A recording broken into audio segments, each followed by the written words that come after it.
Hello friends and welcome back to my channel. My name is Hannah and this is Jar of Fireflies. Here I make videos all about my life as an Orthodox Jewish homeschooling mother of 4. And today I will be answering your questions. Okay, so a few weeks ago I had asked for questions on Instagram and here on YouTube, and you guys submitted a ton of questions. So I answered a bunch in my last video, which was like 2 weeks ago. And then I'm here to answer some more today. So let's see if we can get through the rest of them, hopefully. All right, so let's dive in. First question, how much cleanup is allowed on Shabbat? Okay, this is one of those questions that people write whole books on this sort of thing. So it's definitely not something that I could answer fully here in a Q&A video or even just in a whole video devoted to the topic. So I'm just gonna give like a couple of highlights to kind of give you a general idea. So I can sweep the floor, but I can't vacuum it because we're not going to plug in the vacuum and turn on that device. I can obviously clear the table because I have to reset it for the next meal. I can wash dishes that I'm going to be using again for the next meal. So for example, we use plates, like real plates. We don't use disposables. So I only have so many plates, so I will use them for Friday night dinner, and then I will wash them, use them again for lunch, wash them, and use them again for the third meal. At that point, I'm not going to wash them again on Shabbat. Shabbat's almost over by that point anyways, but I'm not going to wash them again until after Shabbat because I no longer need them for Shabbat.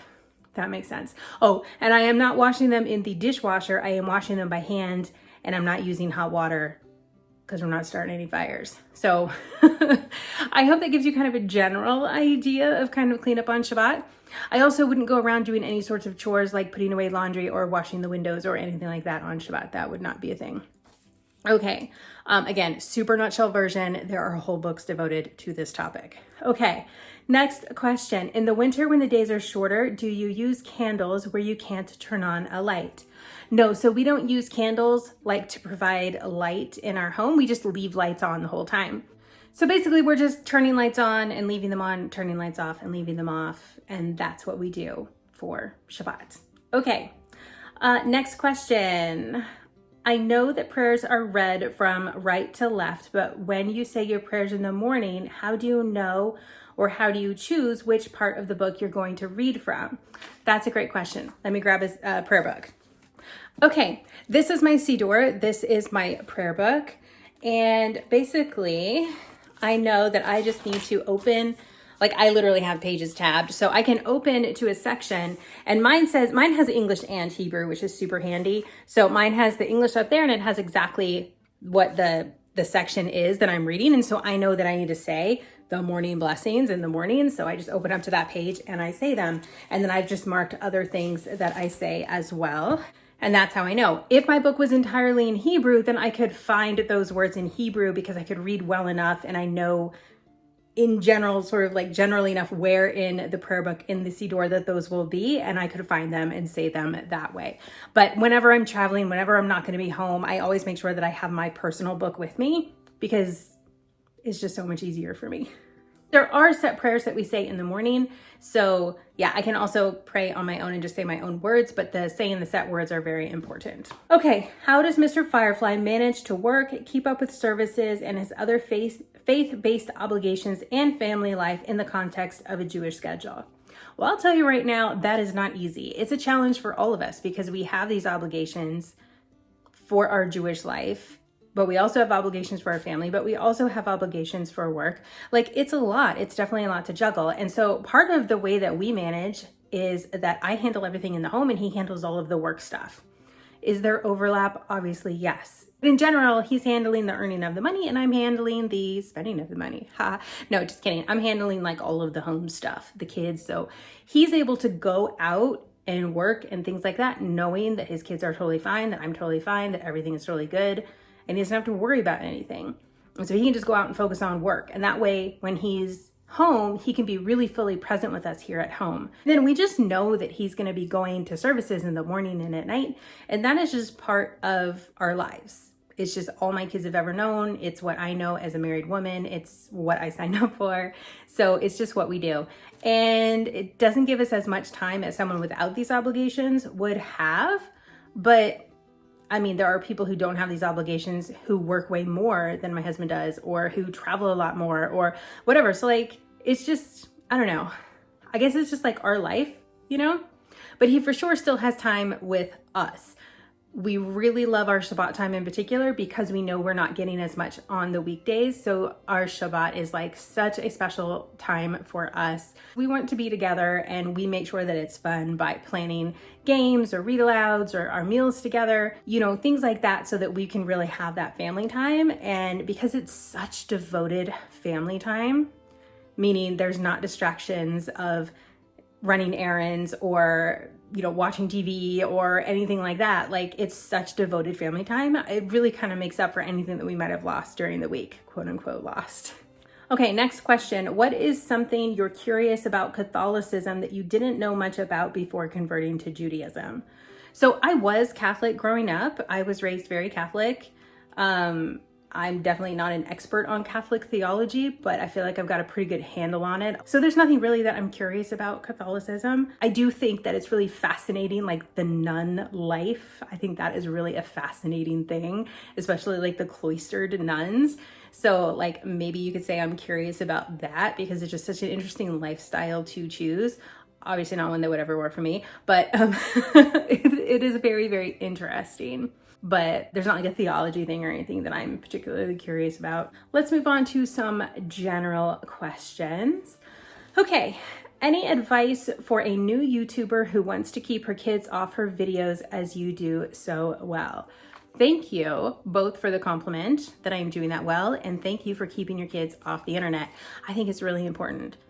So I think it's important to do research on this sort of thing and to really look into it and to look at, there's so many news stories out there about accounts that people created for their children that when they look at the demographics, they're like, well, why is it only men, middle-aged men who are watching my videos or who are looking at my content? Like, why is the private membership, why is it all these middle-aged men, you know? So I think it's important to look at those sorts of things and realize the kinds of people that are out there watching this sort of thing online, that some people are a little bit nefarious. Most people in the world are amazing and fantastic,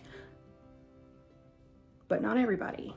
So I think looking into that and being really aware of that sort of thing that's out there, and also with all of the AI stuff that is coming out right now, and that stuff is just getting better and better all the time. I have heard horrible things about what they are doing with AI, the kinds of videos that they can create. We're just gonna leave it at that. We're a family-friendly show here. So I would never, ever in a million years want to be the one who put my child at risk for that. And so, I don't know, I just think if you're thinking about those sorts of things and then create like a hard line, you know, like for me, it was like I would show kind of like the backs of my kids' heads or kind of their hands because they exist in my life. And so I wanted to have that. I didn't just want to like completely exclude them as I'm making videos about my life, but I wanted to make sure that their privacy was 100% protected. So I was like, I will not show my children's faces and I will not share their names. Okay, sorry, that was like a really roundabout way of saying hard line, do the research so that you're aware of what's out there and that can help motivate you. Okay, next, whom would you like your viewers to pray for in your family?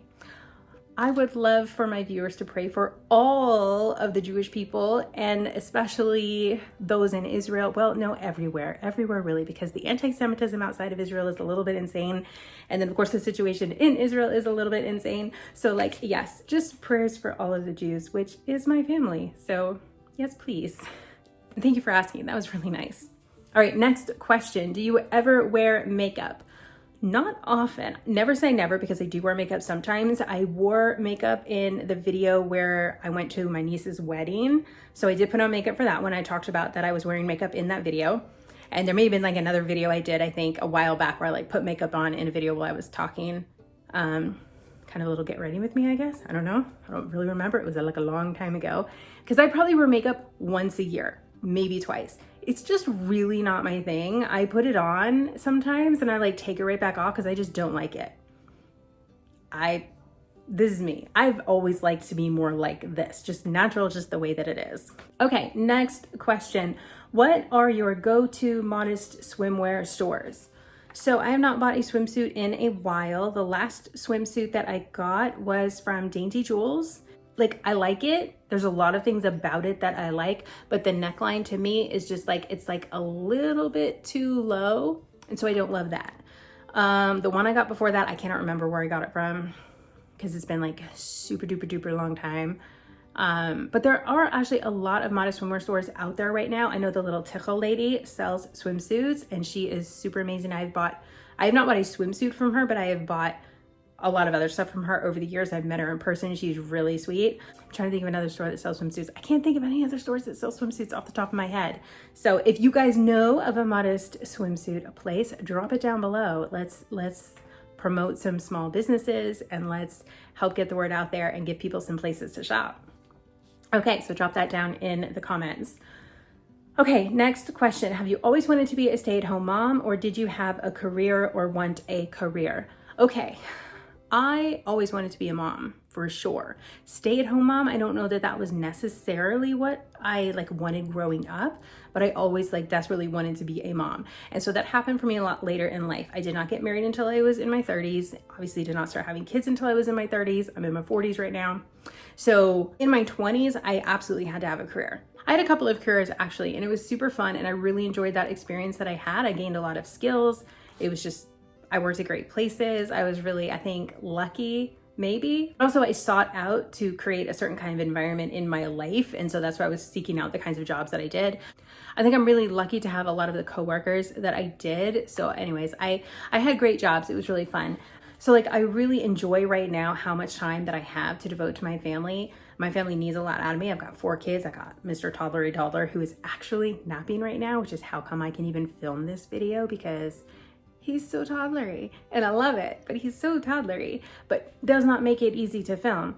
So anyways, I love how much time that I have to devote to my family right now. I think that's amazing, especially with the homeschooling. You know, I really need it. It was hard to let go of the career thing though. I think it was like a safety net thing or something for me that like I really wanted to be able to take care of myself. And now I'm just letting my husband take care of me, which is an amazing feeling. It's also really amazing. But again, it's like taken me, we've been married for 12 years. It's taken me like 12 years to get to this point where I'm okay with it. So anyhow, yes, I did have a career. I did enjoy my career. I'm happy not really having a career right now. Okay. Next question. If you had to go to work, what job would it be? Okay, dream career would be getting paid to teach adults, like adults, women, Torah classes. Like if I could get paid to do that, that would be so cool. If that was like not an option, so that would be like the dream. Basically, like I guess if I could start like an organization that's all about education and like teaching women in person, like, or online, I don't know, but it's just, that would be so much fun. I think that would be amazing. And like women's programming, I love that sort of thing. To like work for somebody else, I think it would be amazing to work in a library. I also would really enjoy teaching Navi, teaching prophets to either high school or middle school. Okay, oh, I got a couple of homeschool questions now. Okay, this first question, why am I homeschooling? All right, so I have talked about this before in another video. It's actually linked in the description box below. It's in the video where I answer the question of why I chose the name Jar of Fireflies. So I don't know what I said back then, it's been a couple of years, but basically I'm homeschooling my children because I can give them the deepest, widest education. I can follow their interests. I can teach them exactly how they need to be taught. You know, if I'm sending my kids away to school, I'm basically outsourcing their education and a lot of their upbringing. And I would prefer to be the one who's responsible for that. I don't feel like that's something that I need to outsource the way that I could outsource house cleaning or something like that. Next question. Why would you want to systematically eliminate all references to Christianity from your children's education? It's not that I am systematically eliminating all references to Christianity from my children's education. I have taught my children about Christianity from like a historical and cultural perspective, but I'm not going to teach them Christian theology as though it were truth. So that's what I mean when I say that I am editing something out of a curriculum from a Christian company, because a lot of these Christian companies, they put out amazing curriculum. that may or may not actually have Christian content, or they may just have very little Christian content, but the Christian content is teaching Christian theology as though it were truth. And also you have to understand that my kids are getting Christianity all around them. Our homeschool group has a lot of Christians in it. My parents and my siblings who live nearby and who we spend a lot of time with are Christian. Our neighbors are Christian. We live in a predominantly Christian country. You know, I don't know if we technically call it a Christian country. I don't know. Don't come at me for that one because I just don't know what we call it. Christianity is like everywhere. We can't go to Costco in December without seeing like nativity scenes and Christmas trees and all this stuff. Like it's everywhere, you know?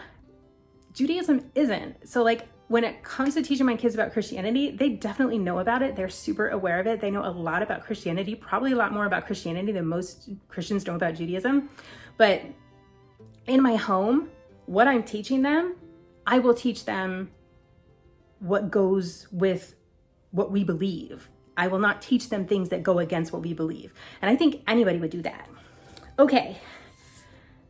Next, there were also a couple of questions about dismissing Christianity and hating Christians. I don't hate Christians. If I get an annoyed look on my face when I talk about Christian content and curriculums, it's because I'm annoyed that it's such an amazing curriculum and they have to add in Christian content when it's not necessary, like in math. So it's not that I'm annoyed at Christians. I'm just annoyed that this amazing curriculum is not a fit for our family because of certain things in the content. No, I mean, this is where I come out and say, some of my best friends are Christian, right? Yeah, they literally are. And so is my mom and my dad and my siblings. So like, yeah, I don't have anything against Christians. Next question. Okay, so here we go. A couple of Jewish questions. Is it okay for Jews to watch video recreations of the temple? As far as I know, yes. Okay, next question. What are all the beautiful books in the dining room? Okay, we're not in my dining room right now, but there are a lot of books similar to these right here. These are Gemara. This is the Talmud. So we have got a lot of that sort of books in the dining room. The dining room is filled with, it's just all Jewish books in there. So we have books on different like halacha, Jewish law books. We have Gemara, we have Mishnah, we have all kinds of stuff. Prophets, Chumash, the Torah in a book form. Like there's just like we have several shelves of different sidors. I don't know why we have so many in our house, but we do. There's a lot of just different kinds of learning books. And a lot of the books we have to buy twice because like my husband has Navi, prophets. He has that in Hebrew. I really need it in English to be able to more fully understand it because my Hebrew isn't good enough to be able to read those books and understand it at the level that I'm trying to understand it at. So then we had to go buy it again in English. So a lot of the stuff we do have twice, and that is okay. But that's mostly what those books are, just a bunch of Jewish books. Okay, is challah a specific type of bread, or can you use any kind of bread, presuming it's kosher and not pre-sliced? Also, would challah still be kosher if you made it in a bread maker? Okay, yes, we can use any kind of bread that we want. Challah is the traditional bread to use during Shabbat. We've actually been using sourdough lately. So we have been using a different kind of bread. We've been using sourdough. Mr. Firefly absolutely loves the sourdough that I've been making, and he requested that that be all that I make from now on. So that's what we're doing. So yes, challah is the traditional bread. That's what you're most likely probably to find in a Jewish home for Shabbat, but it's not required. Oh, would the challah still be kosher if I made it in a bread maker? Yes, as long as it's, again, that whole piece of bread doesn't break when it comes out of the bread maker or anything like that. I'm not totally sure how bread makers work. I do not have one, but I remember having one a long time ago and it actually like baked the bread for me. So, okay, I'm gonna try to zip through a few of these general questions. There's not enough to do a whole other video, but I wanna try to get a few more. Okay, did I plant a garden this year? No, I did not plant a garden this year. It is full of weeds, hopefully next year. Are you a fan of any type of rock music? Yeah, I totally enjoy like literally all kinds of music, but I tend to like stuff that's more mellow. Best fantasy recommendations for a 10 or 11-year-old who just finished The Hobbit. Go into The Lord of the Rings. Next question, how are the piano lessons going for your kiddos? They are not. We've had some bad luck with piano teachers and it just ended up not being love. One of my kids is still very much playing on their own and loving it, and that's good for now. What books are on your summer reading list? Okay, it's summer now, and these are books that we're reading right now. Okay, me and the kids are reading Encyclopedia Brown, Boy Detective. Me and little dude are reading Sideways Stories from Wayside School. And as a family, we're reading All of a Kind Family Downtown. This is the second book chronologically by the story in the series. It was not the second book published. The Vanderbeekers of 141st Street, my daughter and I are reading together, as well as the story of Rebbetzin Kanievsky. For me, I can't get to what's on my nightstand right now, but I am reading, oh, what is it called? It's called, I can't Google it because my phone is here filming. It's a biography of a Rebbetzin from Northern Africa. It's called, I don't know, something from Jerba or Djurba. I don't speak Arabic. Something like that. I don't know. It's supposed to be really good, and I started it and I'm really enjoying it, so I will be reading that. I just finished reading Anne of Avonlea, so I'm going to continue on in that series, in a Green Gables series, because it's amazing. I did just order a book today. I think it's called And Rachel Was Her Name. Maybe? I don't know. But it is a book about Rabbi Akiva's wife, and so I'm super excited to read that one. And yeah, that's what we're reading this summer. Okay. What else do we have? Do you and Mr. Firefly plan on releasing a cookbook? I would love to do that. Time is not going to allow that anytime soon, but it would be super duper fun, and maybe someday. Like I'm always saying, maybe someday. So never say never, but not right now. Do you plan on growing your family? So multiple people ask this question. I'm 43, you guys. I'm 43. So I think I'm a little old for this. And we're just, I think 4 children is amazing. I always wanted like 10 kids, you know, I always wanted a ton of kids. We got married late, so it is what it is. I am thrilled that I have 4 kids. So thrilled. So that's that. Okay. Did I get it all?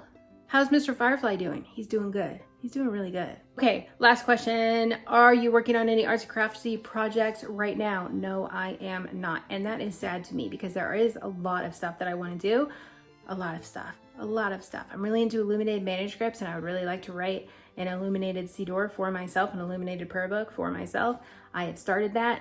I'm only 1 page in. And it's because I just don't have time. I also have another one of those little mini rooms to put together, and I don't have time. And I also love to nature journal, and I don't have time. So there's a lot of stuff that I just don't have time for right now that I really, really, really want to do. And I am talking 1,000 miles an hour because I have been filming now for about 40 minutes. And that's going to be the end of this because I got to edit this down and all of that. But anyways, I wanted to get through as many questions as I could. So that is that. That's the end of the Q&A for now.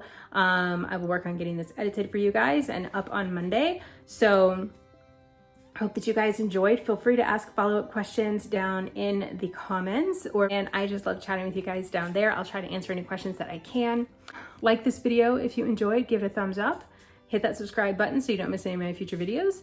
And with that, we are done. Hope you guys have a fantastic rest of your day, and I will see you in my next upload.